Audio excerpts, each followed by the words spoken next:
Salut les amis curieux, prêts pour une aventure scientifique super cool? Aujourd'hui, on va découvrir pourquoi le ciel est bleu.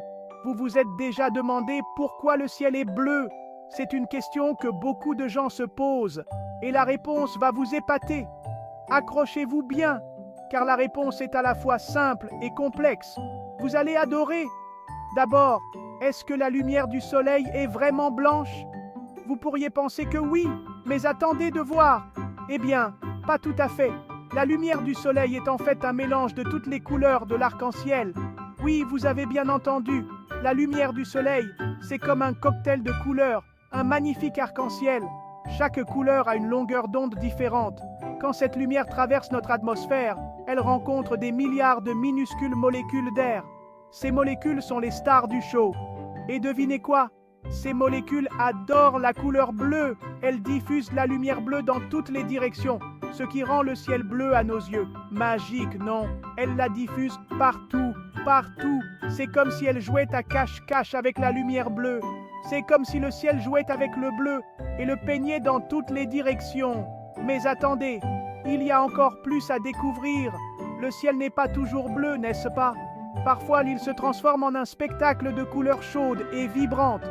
Au coucher du soleil, il se pare de jolies couleurs orangées ou rosées. Pourquoi donc? Parce que la lumière doit traverser encore plus d'atmosphère. À ce moment-là, la lumière doit traverser encore plus d'atmosphère. Et ce sont les couleurs chaudes qui passent le mieux. Incroyable, non? Les couleurs bleues et violettes sont dispersées, laissant les rouges et oranges dominer. Alors, la prochaine fois que vous levez les yeux au ciel, vous pourrez expliquer à tout le monde pourquoi il est bleu et pourquoi il change de couleur au coucher du soleil. Et si quelqu'un vous demande, n'hésitez pas à dire que c'est grâce à la science et à un soupçon de magie.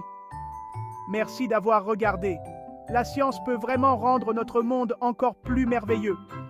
En fait, il y a tellement de choses fascinantes à découvrir sur notre ciel. Par exemple, saviez-vous que la couleur du ciel peut changer en fonction de la pollution et des particules présentes dans l'air? Oui, c'est vrai. La pollution peut rendre le ciel plus gris ou même donner une teinte différente à la lumière du soleil. C'est un autre aspect fascinant de notre atmosphère. Les scientifiques utilisent des instruments sophistiqués pour étudier ces phénomènes et comprendre comment ils affectent notre environnement.